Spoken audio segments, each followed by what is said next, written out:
皆さんこんにちは。ナザレンコ・アンドレです。本日は11月8日。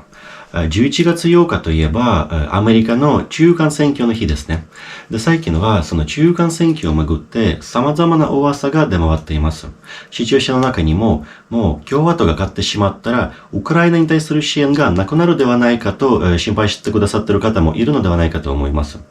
結論から言いますと、そういうことがありえません。それはすべて親ロ派の、希望的観測に過ぎません。2016年を思い出してください。その時はロシアがそのトランプの当選に対してすごくいろいろ期待してました。もうトランプさんが大統領になったらウクライナに対する支援がなくなるんではないかと。または、トランプが大統領になったら対ロシア経済制裁が解除されるのではないかっていうような希望を多くのロシアのプロパガンディストが抱いていました。しかし実際はどうなりましたか？トランプが当選したらウクライナに対する支援が減らなかったどころか、米国が初めてウクライナに武器提供を行ってくださいました。私自身は2016年も2020年の選挙の時も一貫して共和党のみを支持してきました。その理由についてお話ししたいと思います。まずですね、ウクライナがバイデンと関わらざるを得ないのは今回で初めてではありません。ロシアによる初めての侵攻、クリミア半島に対する侵略が起きた時に、バイデンさんがオバマ政権の副大統領でありました。そして、ウクライナが領土を守るために一生懸命戦っていた時に、最も支援が必要な時に、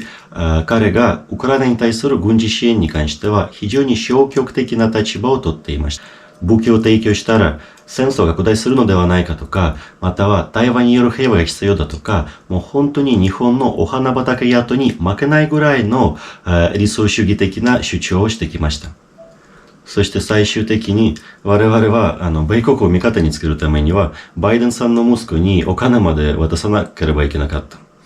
これ結構有名な話なんですけど、戦争が始まったら、バイデンの息子がウクライナのガス会社、ブリスマというところの役員になって、もう数年にわたって、多額の給料をもらってました。でもあの時は本当に仕方がなかったのです。なぜかというともう我が国は本当にこのまま、生存するのか、それとも世界地図から消えるのか、もう本当に生きるか死ぬのような状況に置かれてしまっていました。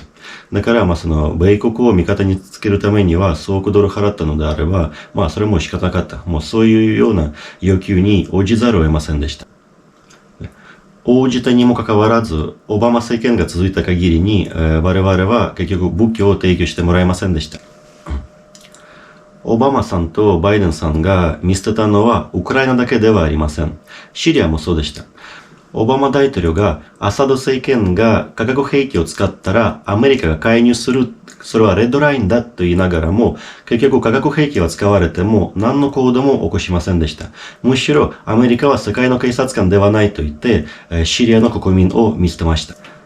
最近の例を言うと、アフガニスタンもそうでした。アフガニスタンからの撤退を決めたのはバイデン大統領でありました。口ではですね、非常にいいことを言ってました。ロシアによる侵略は許されないんだとか、我々はウクライナと共にいるんだとか、主権を尊重すべきだとか、経済制裁を強化すべきだとか、口では本当に正しいことばかり言ってたんですけれども、結局ウクライナの主権を守るためには具体的な行動を取りませんでした。共和党政権が誕生した時に、トランプ大統領は確かに、親ロ的というか、親プーチン的な発言もしてました。しかし、そういったような発言をしながらも、我々にとって最も重要な支援、武器提供っていう最大の支援をしっかりとしてくださってました。正しいことを言うが、それを実行しない生徒と、納得いかない発言があっても、やるべきことをしっかりやる生徒と、その二択があれば、皆様はどちらを選びしますか？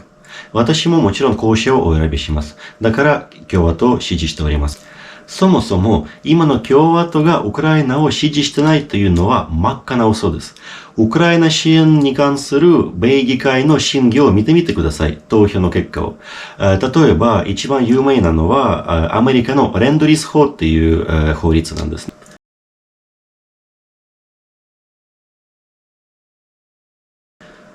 レンドリス法というのは、ウクライナに無償の武器を提供するための法律であります。多くの方が勘違いしてるんですけれども、レンドリスっていうのは貸付ではありません。具体的に言うと、どういう法律かというと、米国が無償でウクライナに武器を提供します。戦争が終わるまでにウクライナはそれに関する支払いを一切する必要がありません。戦争が終わった後に、もしその残った武器をそのまま残したいのであれば、その料金を支払います。もしその武器はもう不要って考えたら、その武器をそのまま米国に返したら、もう支払い金額はゼロになります。で、そういうレンドリス法が審議されてた時に、賛成の票が417。反対の票はたった10だけです。確かにその反対票を入れた10人の議員は共和党の議員でありました。しかしですね、たった10人だけです。それ以外の共和党議員はみんなウクライナを支持してくださいました。また、レンドリス法の次に、ウクライナに400億ドルの経済支援する法案も可決されました。その投票の結果は、368人が賛成、57人は反対です。ちなみに反対したのも共和党議員だったんですけれども、でもなぜか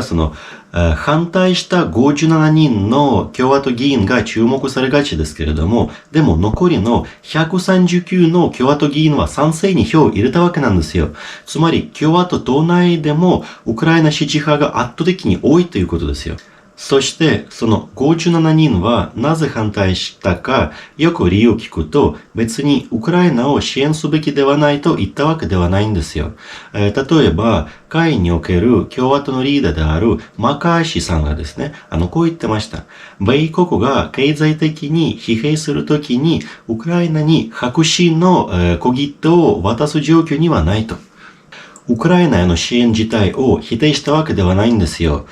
財政の健全化を重視して、より透明な支援の仕方を求めてに過ぎないんですよ。しかも、上院における、米共和党のリーダーである、ミッチ・マッコーネルが反対の発言をしまして、彼がもうウクライナに対する支援をさらに増やすべきとはっきり言いました。つまり、共和党が実際に勝ったら、もちろん、そのアメリカを第一に考えている支持者たちに応えるために、期待に応えるためには厳しいことを言うだろうし、今後の支援に対するすごい厳しい監視体制も作るだろう。なんだけれども、ウクライナを支援するっていう基本的なスタンスが変わることがありません。当然な話です。今、ウクライナで起きているのは、単に異なったイデオロギーの衝突ではありません。ロシアによる国際法に基づく世界秩序に対する挑発であります。民主主義と独裁主義の戦いです。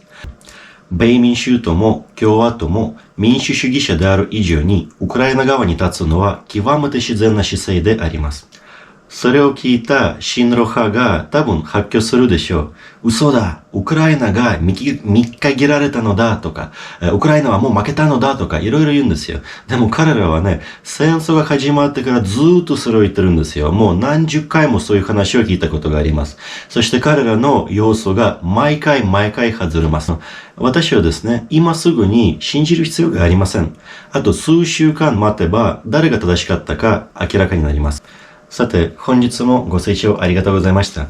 明日か明後日か、また動画をアップしますので、チャンネル登録のほどどうぞよろしくお願いいたします。今日ありがとうございました。